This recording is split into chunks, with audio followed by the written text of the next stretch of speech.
game host, there was nothing I could do. No, right, absolutely, and I'm glad they didn't listen to the stream. But that's all right. We're just going to get a little bit less of the game on Camtasia. We're still going to have it on our Ustream site, of course. We've got ourselves here, Outsider, of course.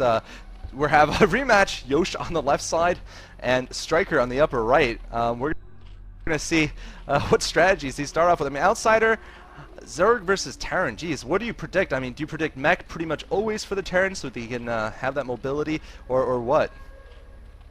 Well, mech suffers from horrendous mobility. I would. It's Well, I mean, not to that, the air, I wouldn't say it's basically, necessarily. drops. Yeah. Oh, I see what you mean. Oh, sorry. I was like, uh-oh. No, I'm just I should have said point of disagreement.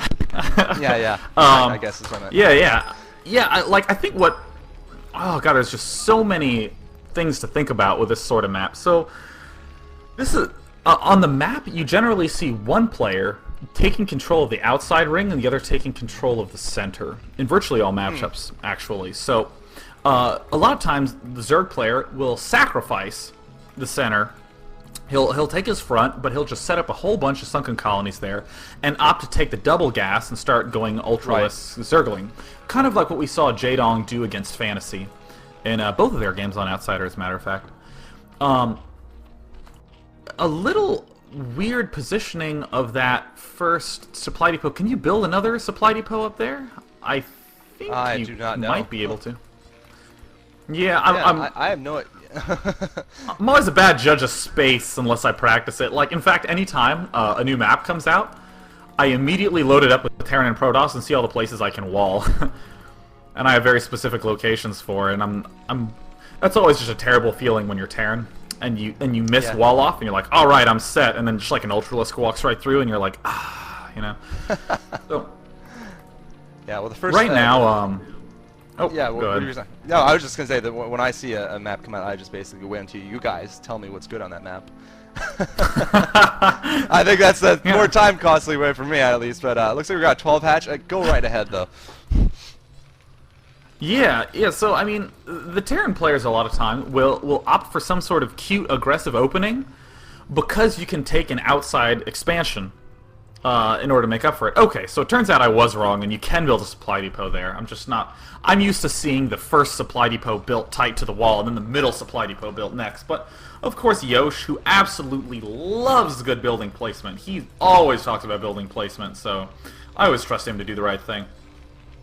So what's really, really weird about this map is that a lot of times, stuff that you would see on other maps and go, oh yeah, well that player's screwed, he's actually okay because he can take one of the outside expansions essentially for free and make up for lost money. So in Jaedong against Fantasy, we saw Jaedong take a whole lot of abuse early on from a bunker rush, and he actually didn't even have very much money to do his Mutalisk harass, but he was okay because he could take that outside ring expansion. And it looks like Stryker might be going for a 4 hatch before gas. Ooh. No, it looks like he was just scouting with the drone. I take it all back. That would be certainly very interesting. We're seeing it looks like a 3 hatch opening. Again, some kind of gas build here. We're seeing one fact go down, of course. And any predictions on what this is going to be from Yosh?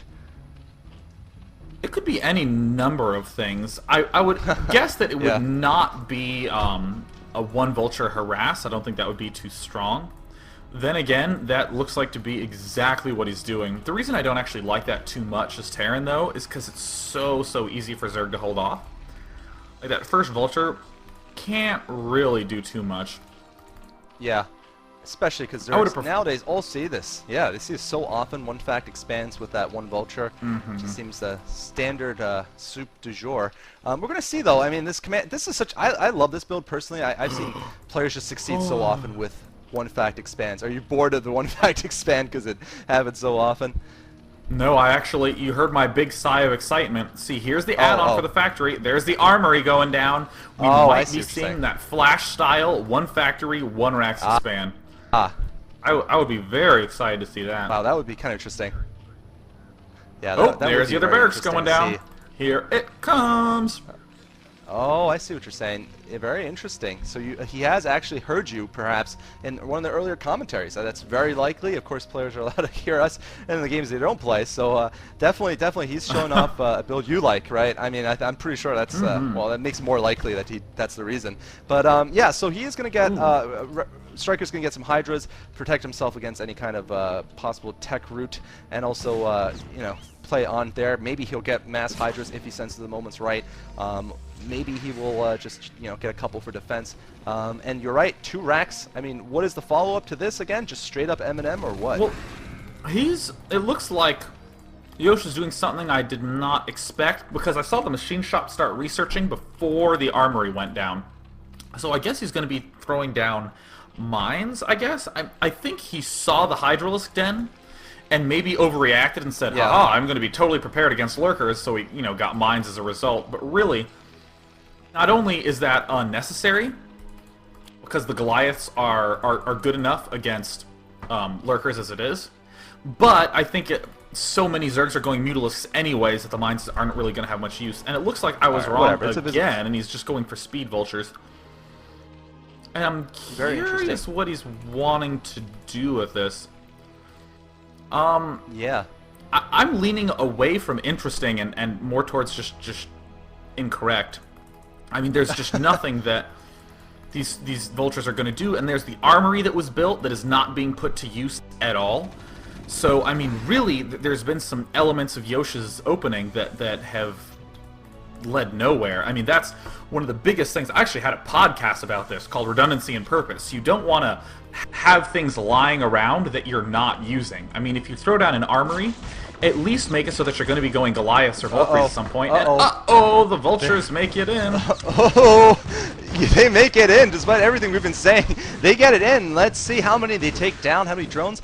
Looks like they've gotten 5 already. I gotta say that one Hydra is pretty darn useful, though, in terms of defending. Oh, wow, he manages to kill 2 of these vultures, but the vultures are gonna... The one vulture left is gonna be so annoying.